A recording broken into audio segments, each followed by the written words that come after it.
하겠습니다. 살아계신 주님, 지금은 눈으로 볼 수 없으나 오늘 말씀의 현장 가운데서 우리에게 말씀하신 주님, 우리가 그 현장 속에서 주님을 만나기를 원합니다. 오늘 우리에게 동일하게 말씀하사 말씀을 깨우쳐 주시고 말씀을 들을 때 우리의 심령이 뜨거워지게 하시며 또 듣고 순종하는 저희들이 되게 하옵소서.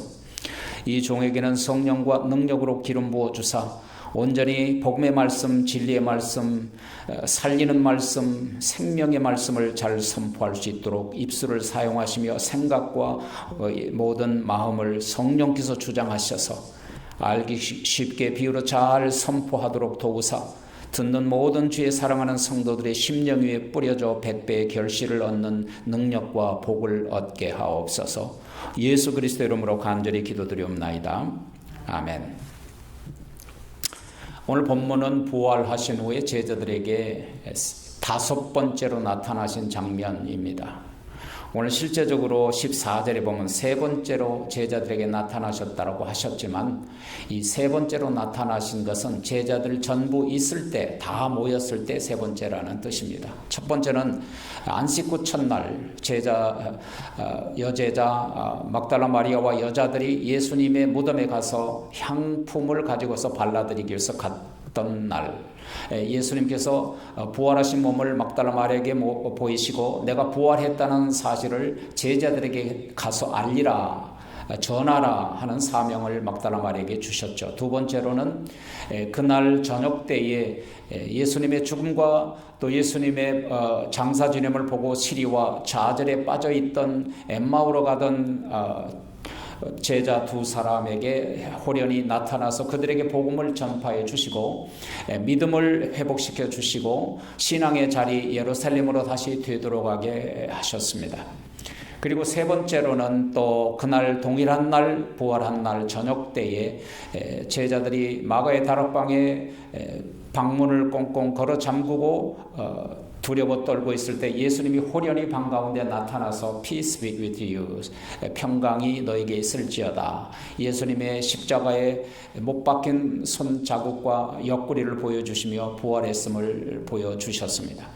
4번째로는 그로부터 일주일 후에 2번째 주일날 안식 후 첫날 또 제자들에게 마가의 다락방에 단체적으로 나타나셔서 그리고 특별히 도마에게 걸어가셔서 도마야, 네 손가락을 이리 내밀어 내 손에 못자국에 넣어보고 네 손을 내밀어 내 옆구리에 쑤셔 넣어보라. 네가 믿고 보는 거로 믿느냐 보지 않고 믿는 자가 복되다라고 말씀해 주셨습니다.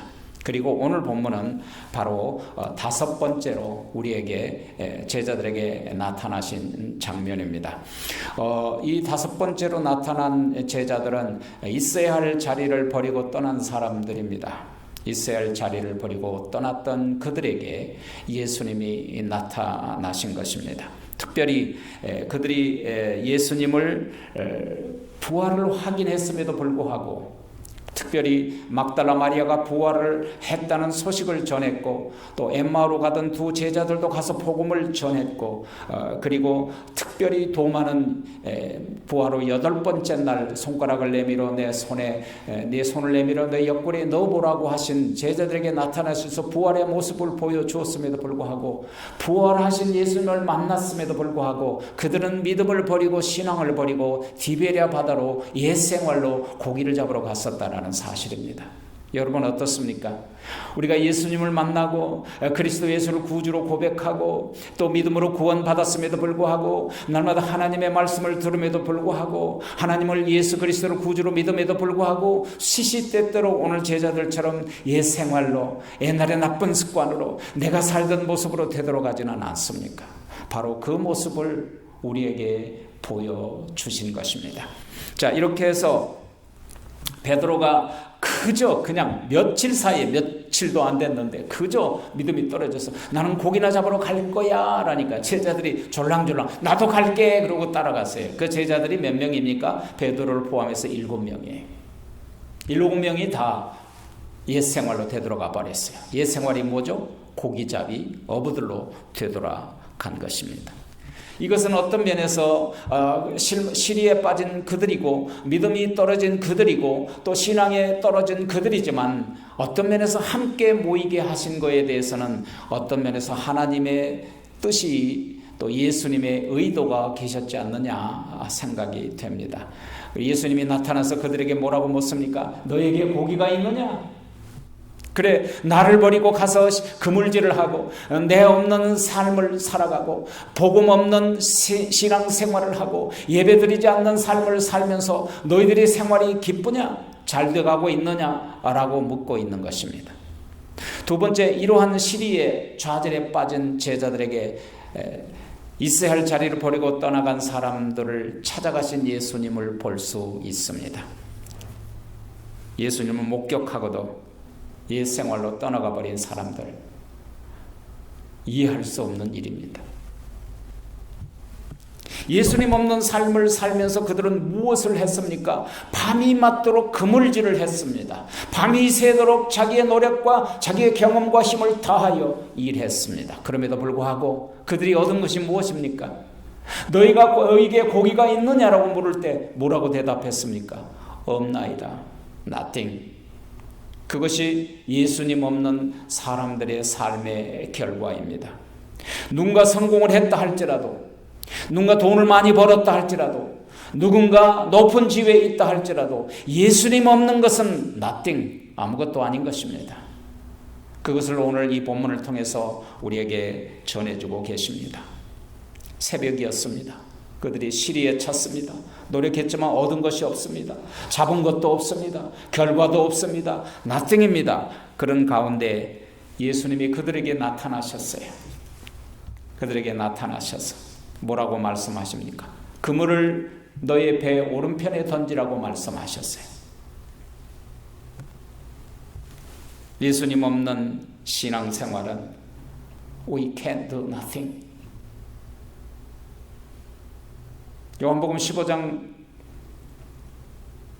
포도나무의 비유에서 예수님이 말씀하시죠. 나는 포도나무여 너희는 가지니 너희가 내 안에 내가 너희 안에 있으면 이 사람은 과실을 많이 맺으리라. You can do nothing when you are apart from me. 나를 떠나서는 너희가 아무것도 할 수 없다고 분명히 말씀하셨습니다. 그런 제자들에게 나타나셨습니다. 예수님 없는 인생, 다 가진 것 같으나 실상은 nothing, 아무것도 없는 인생입니다. 생각해 보세요. 우리가 이 세상을 떠나가면서 우리가 가졌던 걸 가지고 갈 수 있나요? 아니, 동전 한 푼이라도 우리가 가지고 갈 수가 있나요? 아무것도 가지고 갈 수 없습니다. 다만 우리가 예수 그리스도와 함께 할 때, 예수 그리스도를 믿을 때, 예수 그리스도의 말씀에 순종할 때 우리의 영혼은 영원한 나라로 갈 수 있는 거예요.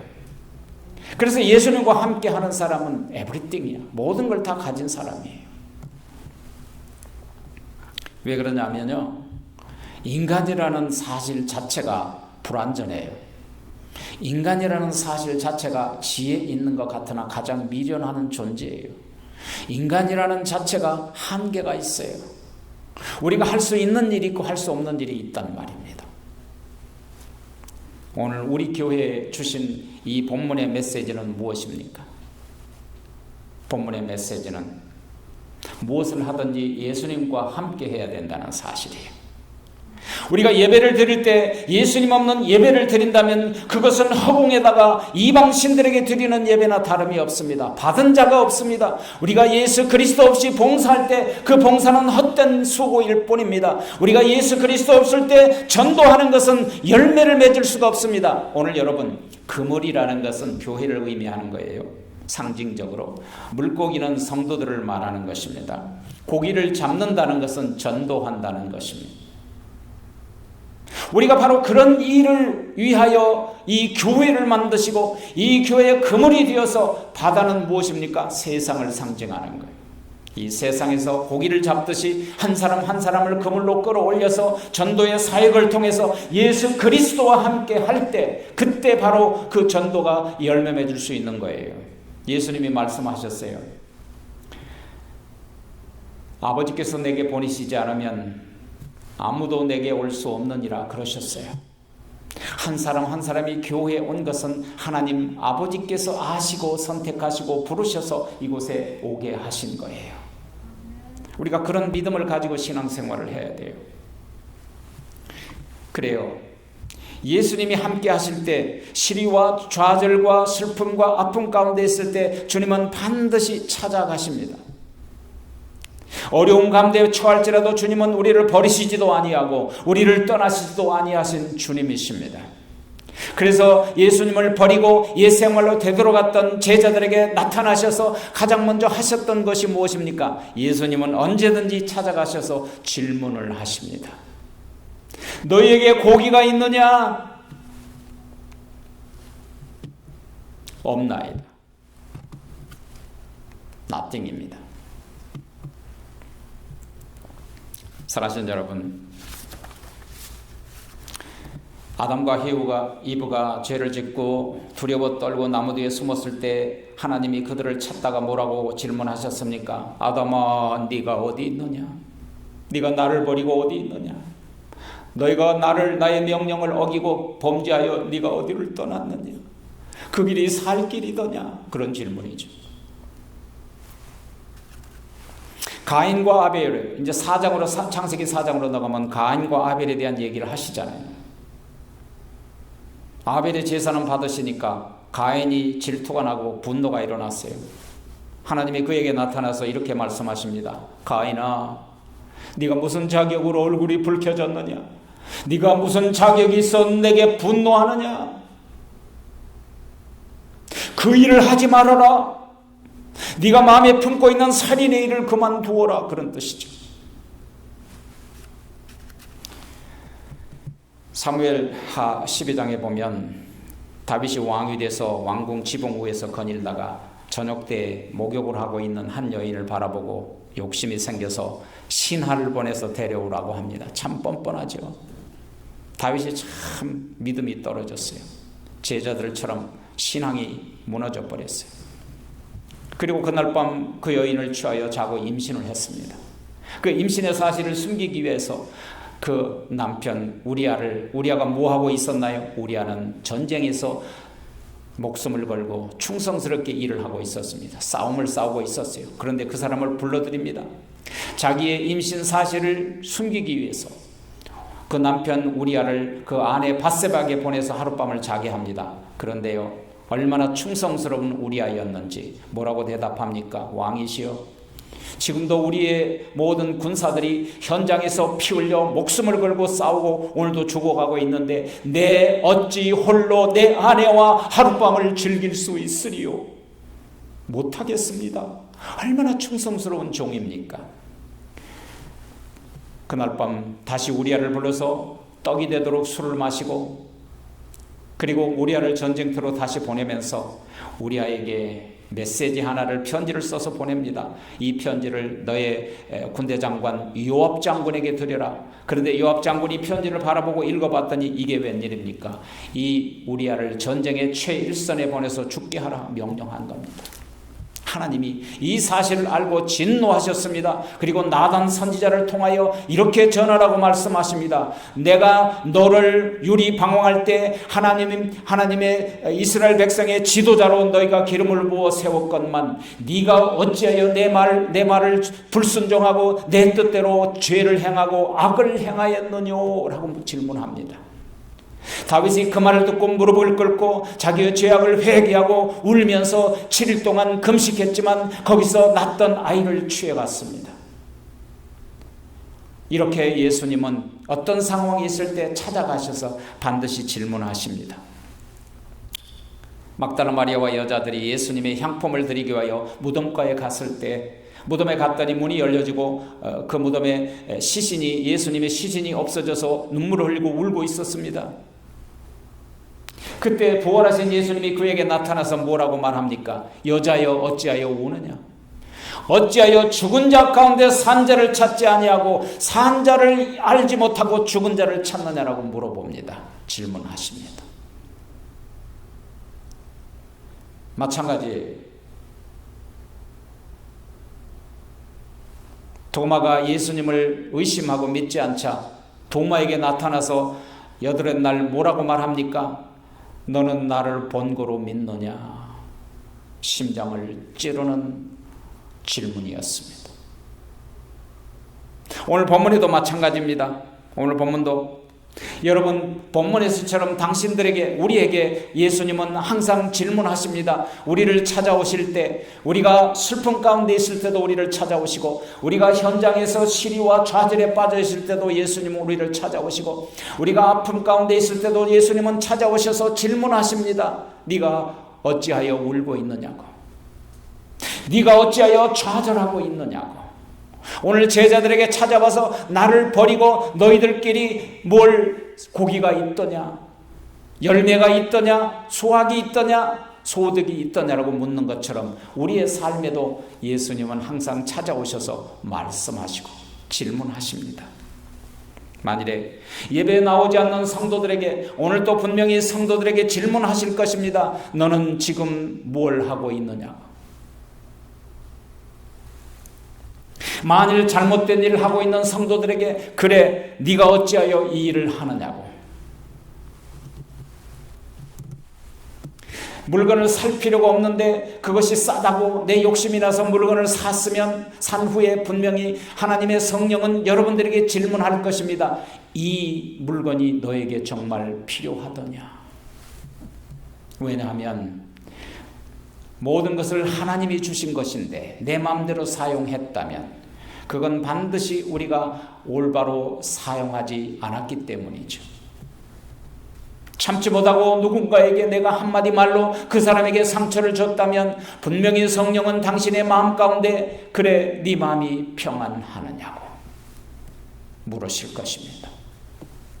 오늘 본문에 예수님께서 얘들아 너희가 고기가 있느냐? nothing 없나이다. 그것은 정답이에요. 예수님과 함께 하지 않는 모든 우리의 삶은 실패할 수밖에 없단 말입니다. 저는 일주일 동안 목회자들 431명이 모여서 컨퍼런스를 하고 이제 마지막 날 금요일 날 다 뿔뿔이 헤어지려고 하는데 어떤 선교사님이 저에게 와서 목사님 오늘 저하고 식사를 좀 같이 하시겠습니까? 그래요. 이 선교사님이 저에게 무슨 밥을요? 제가 사야죠. 그래서 갔더니 식당을 갔더니 한식당에 갔더니 거기에 한 선교사님이 또 기다리고 계시더라고요. 근데 저에게 식사를 하자고 했던 선교사님은 칠레 선교사인데 부부예요. 근데 그분의 어떻게 해서 선교사가 됐는지 짧은 시간 동안 들었어요. 그 성도님은 그 선교사님은 선교사가 되기 전에 굉장히 부유하게 살으셨습니다. 사업을 했는데 굉장히 잘 됐어요. 그래서 성공했다고, 예수 안에서 성공했다고 간증도 하고 자랑을 했습니다. 그런데 어느 날 밤에 꿈에 예수님이 나타나서 이렇게 말씀하시더랍니다. 그래 오늘 밤 네 생명을 취하면 네 가진 성공이 네 것이 되겠느냐고. 네가 정말 성공했느냐고. 그 순간에 그가 선교사로 살겠다고 서원했던 그 말씀이 확 지나가면서 생각이 나는 거예요. 그러면서 지금까지 살아왔던 그의 모든 인생이 와르르 무너지는 것 같은 소리를 들었다고 합니다. 그래서 그는 회개하고 신학교로 가서 신학을 하고 목사 안수를 받고 그리고 다 두고 버리고 선교사로 칠레로 갔답니다. 두 부부가. 그리고 칠레에서 7년 동안 사역을 하고 있습니다. 근데 그 옆에 있던 선교사님은 브라질 선교사예요. 그런데 저는 항상 선교사님들을 만나면 항상 질문이 이거예요. 첫 번째 선교하러 갔을 때 연고가 있어서 가셨나요? 라고 물어봐요. 그런데 놀랍게도 이 두 분도 부르심을 받고 뜨거운 열정과 부르심의 그 사명에 순종하기 위하여 아무도 모르는 칠레로 가라고 해서 산티아고로 떨어졌고 아무도 모르는 브라질을 가서 상파울로에 떨어져서 브라질에 가서 복음을 전하기 시작했다는 거예요. 생각해 보세요. 아무도 모르는 낯설은 곳에 말도 할 수 없고 커뮤니케이션도 안 되는 그곳에서 누구를 만나며 어디를 가야 할지 도대체 어떻게 모든 상식 있는 사람들이 그 일을 감당할 수 있겠습니까? 하나님이 하시지 않으면 그 일을 감당할 수가 없는 거예요. 그런데 그 말을 듣고 하던 그 사모님이 그래요. 목사님 너무너무 기뻐요. 그래요. 아니 아무도 모르는 곳에 그렇게 모든 고난과 아픔과 슬픔을 가지고 있는 힘을 다하여 뼈 빠지게 봉사하고 선교하는데 그것이 뭐가 기뻐요? 그랬더니 목사님, 제 한 걸음 한 걸음 갈 때마다 주님이 개입하셨고 한 사람 한 사람 만날 때마다 하나님이 예수님이 간섭해 주셨고 무엇을 하든지 주님과 함께 동행하고 주님이 살아계심을 내가 맛보고 주님이 말씀하신 말씀에 순종하였더니 열매 맺게 하신 순간순간에 예수님과 동행하는 삶이 어찌 기쁘지 않단 말입니까? 그러더라고요. 우리의 신앙생활이 그렇게 신앙생활을 해야 돼요. 내가 살아가는 한순간순간 내가 발걸음 닿는 곳마다 내가 하는 모든 일들이 주님과 함께 동행하며 주님의 음성을 들으며 주님의 임재를 목격하며 주님의 임재 가운데서 주님이 살아계심을 목격하며 살아가는 사람이 능력이 있는 그리스도인이요 능력이 있는 크리스찬이요 바로 그것이 생명력 있는 그리스도인의 삶이라는 사실이에요. 어찌 선교사들에게만 있는 일이란 말입니까? 바로 우리에게 우리의 목회 현장에서 우리의 모든 삶의 현장에서 그런 일이 일어나야 되는 거 아닌가요? 아무도 없는 데서 연고도 없이 가서 브라질 선교사님은 37년째예요. 근데 바로 그때 저에게도 성령 하나님께서 질문을 하셨습니다. 그 돈 어디에 쓸 거니? 그러시는 거예요. 무슨 돈? 금요일날 다 헤어지고 두 목사님들이 저를 아는 목사님들이 봉투를 하나씩 주더라고요. 한 분은 200불, 한 분은 300불. 그래서 제가 500불이 생겼어요. 그 돈을 어디에 쓸 거냐 그래요. 그래서 내가 대답했죠. 생각 안 해보았는데요. 주님이 심령의 음성이 이렇게 대답하셨습니다. 그 돈을 그들에게 주라. 그들에게 나누어 주라고. 한 분에게 브라질 선교사에게 300불, 칠레 선교사에게 200불 있는 그대로 다 드렸습니다. 그랬더니 그들이 막 그걸 붙들고 울어요. 눈물을 흘려요. 저도 막 눈물이 났어요. 사랑하신 여러분, 고기가 있느냐고, 나 없이도 일이 잘 돼 가느냐고. 없나이다. 아무것도 가진 것이 없습니다. 실패의 현장에서 고독의 땅에서 찾아오셔서 두 번째 주님은 반드시 명령하십니다. 그 돈을 주라고 명령 저에게 하셨습니다. 오늘 본문에 있는 제자들에게도 제자들에게도 말씀하셨습니다. 그물을 배 오른쪽에 던지라고 명령하신 거예요. 여러분 생각해 보세요. 밤새도록 잡았는데 한 마리도 못 잡았어요. 피곤에 지쳐 좌절에 지금 가운데 있어요. 그런데 누가 다시 그물질 하라고 그러면 여러분 할 수 있겠나요? 그들은 평생의 그물질을 해서 지금 고기를 잡을 수 있는지 없는지를 너무나도 잘 알고 있어요. 경험적으로도 우리보다 앞서고 경험적으로도 주님보다 앞서고 그들은 지식이 있고 지혜가 있었어요. 삶의 지식과 지혜가 충만한 사람들이요. 그런데 지금 너의 배 오른쪽에 그물을 던지라고 할 때 순종할 수 있겠습니까? 얼마나 어렵겠어요. 그런데 축복된 것은 그들이 그 말씀에 순종했더라는 것입니다. 그랬더니 결과가 어떻게 됐습니까? 결과가 어떻게 됐어요? 만선을 했습니다. 순종했더니. 여러분, 예수님의 명령은 반드시 우리의 축복을 위한 것이라고 믿으시면 아멘 하십시오. 주님의 명령은 곧 우리에게 축복을 주시려는 것입니다. 주님은 사랑이십니다. 사랑할 수 없는 상황 가운데 사랑하라고 하실 때 순종하십시오. 주님은 선이십니다. 우리가 선을 행할 수 없는 상황 가운데 선을 행하라고 하면 주님의 명령에 순종하십시오. 주님은 우리에게 모든 것을 합력하여 선을 이루어 주시는 하나님이십니다. 그래요. 이스라엘 백성들이 40년 동안 광야에서 물이 없는 곳에서, 메마른 곳에서, 음식도 없는 곳에서 40년 동안 유리방황하며 시련과 온갖 고통과 아픔과 죽음을 경험하며 살아왔습니다. 그런데요, 하나님이 그들에게 뭐라고 선포하셨습니까? 신명기 10장 13절에 보면 내가 오늘날 너희의 행복을 위하여 너희에게 명령한 것이 아니냐.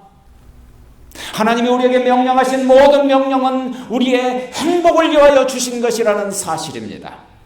그것을 내가 인식할 수 있든지 없든지, 그것을 내가 이해할 수 있든지 없든지, 그것을 내가 순종할 수 있든지 없든지, 그 명령에 순종하면 하나님은 반드시 모든 것을 합력하여 선을 이루시고 모든 우리의 행복을 위하여 주시는 줄 믿습니다.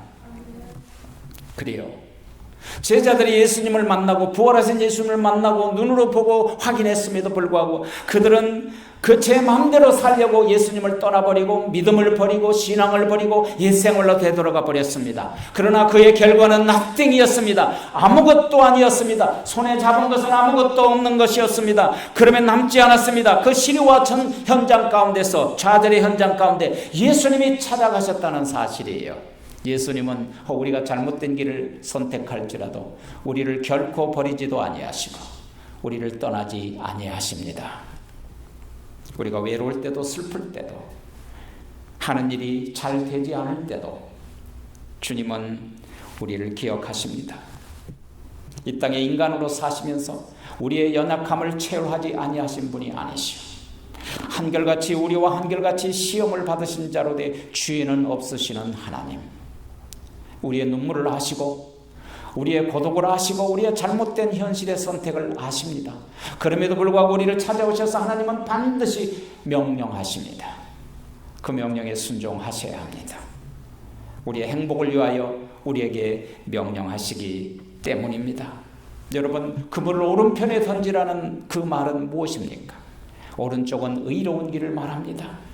옳은 일을 하라는 것입니다. 옳은 선택을 하라는 것입니다. 옳은 방향으로 선택하라는 것입니다. 신앙을 회복하라는 것입니다. 바로 오른편 의로운 길을 선택한 것, 바로 그것은 하나님의 명령을 지키는 것, 하나님의 말씀을 지키는 것입니다. 그 말씀과 명령에 순종할 때 오늘 본문에서 만선을 하고 그물이 찢어질 지경에 이르도록 만선을 하고 축복을 받은 것처럼 여러분이 어떤 상황에도 주님을 만나는, 주님이 찾아오셔서 옳은 길을 선택하라고 하실 때 순종하여 복을 받는 저와 여러분이 되기를 축복합니다.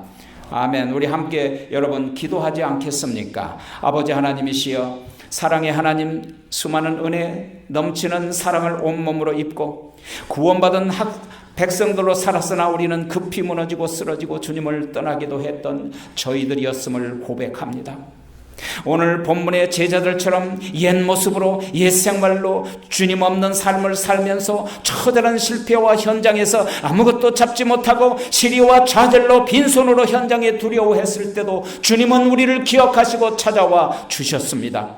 그 현장에서 우리를 기억하시고 버리지도 아니하시고 떠나지도 아니하시고 찾아와 주신 주님, 얼마나 큰 은혜인지요, 얼마나 큰 자비인지요. 찾아오셔서 우리에게 질문하셨던 주님, 내 없는 삶이 행복했느냐고 물으셨습니다. 예수님 버리고 내 마음과 뜻대로 지혜대로 살았던 우리가 얻은 것이 뭐냐고 질문하셨습니다. 제자들처럼 주님 아무것도 되는 일이 없다고 낯생이라고 대답했습니다. 그때마다 말씀하시고 명령하신 주님, 그 그물을 오른편에 던지라고 하셨던 주님, 다시는 죄를 짓지 말고 살라고 했던 주님, 다시는 의로운 선택을 하고 내 하나님의 말씀을 순종하며 살려고 했던 주님, 우리의 생각과 뜻과 경험은 결코 이해할 수 없어도 순종하고 그물을 오른편에 던짐으로 만선의 축복을 받았던 현장의 오늘 본문의 말씀처럼, 오 주님, 주님의 명령은 언제나 우리의 행복을 위한 것임을 알게 하옵소서.